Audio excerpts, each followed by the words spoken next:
CEO bins 900 staff over Zoom, quickly regrets it. Not only were hundreds of people suddenly out of work just before Christmas. It was the derogatory comments from the CEO after the hasty announcement that marveled everyone's minds. There is no amount of DNRs or private meetings available to save the man. The whole thing was caught on a recording. Rumors have been circulating around Kevin for several weeks now. The message spread like a pandemic in the office. It spread so fast until everyone in the office knew about it. Turns out, the big juicy rumor was all about copious amounts of money. He was feeling hopeless, but the meeting came at just the right time. Christmas was around the corner, and the idea of job security gave him hope. Regardless of anyone getting a raise, he felt safe. A Zoom meeting was called, and he brushed it off as a usual updates meeting. He later found out that he was wrong to believe that. Everyone's microphones and video feeds were off. Tensions were high, and the only person who was left visible was the CEO of the company, Vishal Garg. The CEO started the meeting off in the worst way possible. "I come to you with not great news." Kevin felt his heart pounding in his throat and his hands started sweating.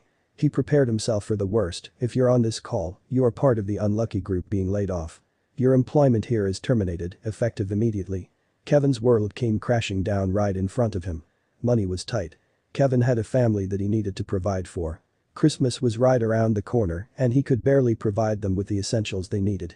The CEO continued the meeting. Everyone was stunned while listening to Garg. Garg continued with a straight face, "This is the second time in my career I'm doing this, and I do not want to do this. The last time I did it I cried. This time, I hope to be stronger." Was this really happening? He somehow managed to make the conversation all about himself, even though he still had his paycheck. He informed them that they would only receive 1 month's paycheck alongside 3 months' benefits as severance. Talk about kicking a dog when it was already down. However, the worst was still to come. The Zoom call was flooded with verbal confusion and anger. A lot of people worked for the company for a long time. They always went the extra mile despite working for extra hours with no extra pay. What happened to the cash influx the mortgage business experienced? The following part of the conversation closely resembled a nuclear explosion.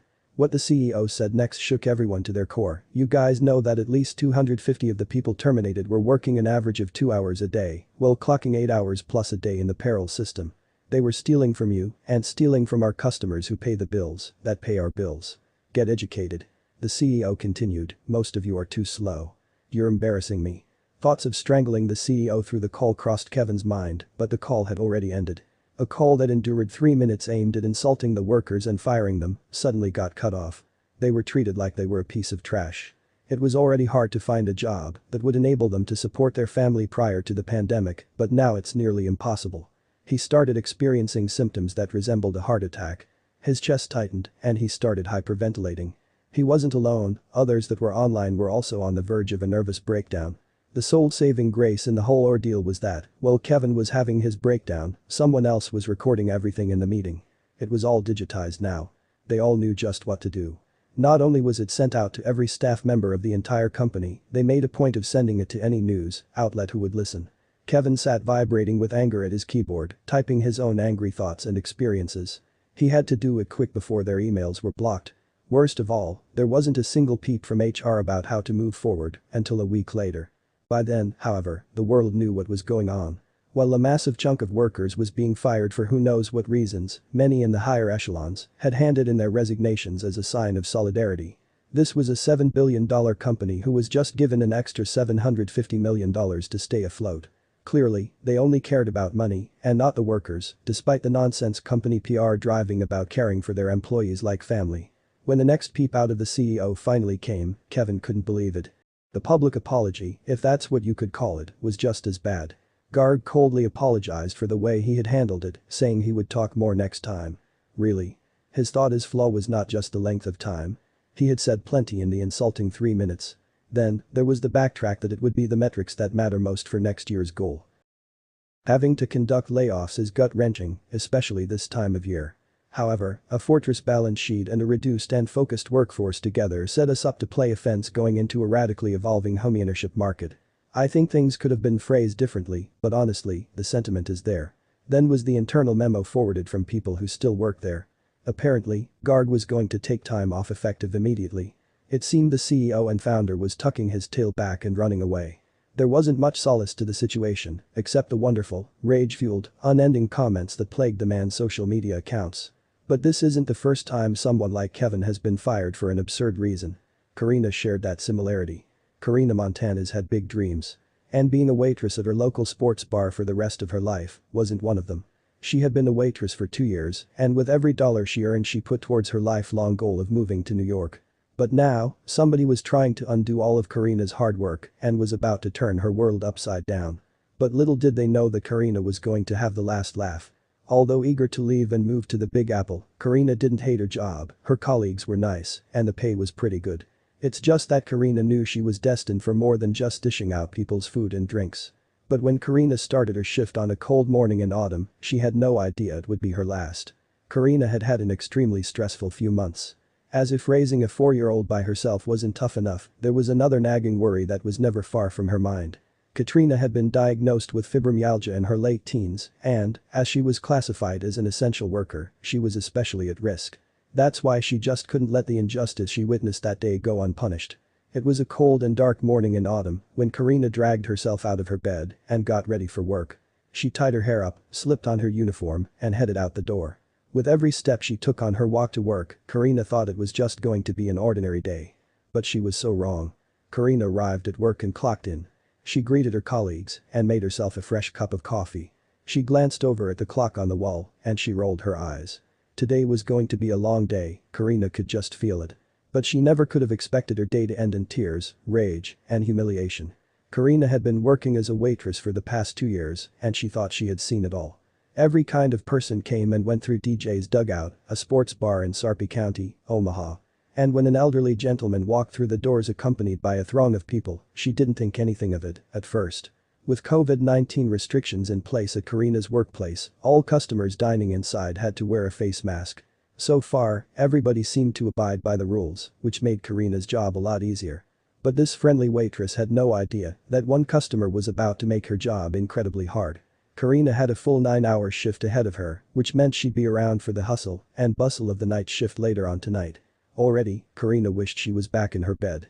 She took a sip of her coffee, fastened her apron, put her face mask on, and headed out to greet her first customer of the day. Little did she know what was coming. Karina had been working for a solid 6 hours now, and although the sun started to set outside, that didn't stop the bar from getting busier. Just as she finished taking an order from an elderly couple, she noticed a man walk through the door. Karina didn't know it at the time, but this man was about to tear her world in two. Once the man was settled in the corner of the room, Katrina could get a closer look at him. He was with a few other people, and they seemed pretty dressed up for the bar. Were they not from around here? They looked out of place compared to the jeans and sneakers everybody else in the bar was wearing. Then suddenly, it dawned on Katrina just who this man was. It was the governor of her hometown. Karina felt nervous, after all, he was pretty much a celebrity, right? She slowly made her way over to his table to take his order. Suddenly, Karina remembered something truly terrible about this governor that stopped her cold. You see, Karina remembered watching her local news station the night before, and it was announced that this governor at the bar was supposed to quarantine after being in contact with many people. But as Karina got closer to his table, she saw something that got her blood boiling. Karina noticed the man and the few other people that were with him weren't wearing a mask. "Excuse me," she said, "can you put your mask on please?" Indicating to the sign on the wall. Karina expected him to merely apologize and strap on his mask. But instead, what he replied left Karina lost for words. "No, I won't," he bluntly replied, his tone condescending and authoritative. Karina stood frozen in her tracks while a roar of laughter from the governor's group echoed throughout the busy bar. They all looked at Karina, giggling at her. Karina could feel her face go as red as a tomato. She knew that wearing a mask was mandatory. And the governor shouldn't even be here. But what was she going to do about it? Karina could feel her embarrassment turn into rage. Why did he think he was exempt from the rules? Not only was he breaking the law, but he was also putting everybody else in danger. With her blood boiling, Karina shouted to the governor, "Sir, you need one, it's the law." But the governor looked at Karina and muttered 5 words that shook Karina's world. "You've made a big mistake," he said. Within a few minutes, the governor jumped up from the table and raced over to the bar, shouting out, "Where's the manager? I need to see the manager." Karina watched her manager talk to the governor and then he pointed straight at Karina. Karina knew what was coming, but she wouldn't dare to admit it. Karina watched her manager and the governor make their way over and Karina's heart skipped a beat. Not only did she feel sick to her stomach, couldn't believe how rude the governor had been to her. In a state of panic, Karina knew exactly what to do. As her manager and the grumpy governor approached, she secretly got out her phone and pressed record. Straight away the manager apologized to the governor while side-eyeing Karina like she was gum on his shoe. "She can be a handful," the manager said, to which Karina felt fire in her stomach. Karina wished the ground would just swallow her whole. She didn't deserve this, she was only doing her job. But she had no idea what was coming next. The governor showed no signs of slowing down when it came to shouting at Karina. He called her an idiot waitress and completely useless. She never expected to hear this, especially from her very own governor. Karina could feel her emotions take over, but little did this governor know that this useless waitress had been secretly recording their entire conversation. The manager had no other option but to fire Karina right there on the spot. As soon as Karina heard her manager say "you're fired," she felt her blood boil even more now. She looked at the governor and she could see the delight in his face, with a smile slapped across his cheeks. But Karina knew she wasn't going to let them get away with this. No way. After clearing out her locker, Karina headed home with revenge on her mind. She left the bar, leaving behind 2 years of hard work and commitment. She got to the end of the street, turned around for one last look, and saw the governor through the window. He waved goodbye, which only fueled Karina's desire for revenge even more. He had no idea what was coming to him. Once Karina got back home, still reeling from the events of the day, she opened her laptop and started typing. "Hey guys, look at our governor who doesn't want to put on a mask. Look how he's acting during this pandemic while nurses are literally begging him for help." Once she finished typing, she attached a secretly recorded footage of the governor and posted it online. She took a deep breath before shutting her laptop and running herself a much-needed bath. But Karina was never expecting the response she got. Karina woke up the following day to see that her post had gone viral. Thousands of people, all across the globe, had expressed their sympathy for Karina and their disgust at the governor.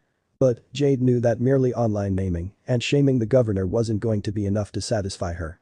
She had to go bigger. Karina decided to write a formal complaint to the governor in hopes his job and career would be jeopardized. After all, Karina had done nothing wrong. It was the governor that essentially broke the law and put everybody at risk. He should have been self-isolating, but instead, he was out partying in a room of crowded people. But what about Karina, fresh from being fired, what was she now going to do with her life? Karina saw her getting fired as a hidden blessing. Thankfully, she had managed to save enough up cash that would last her for at least a few months in New York. She waited for the bus to New York, ready for the new chapter in her life.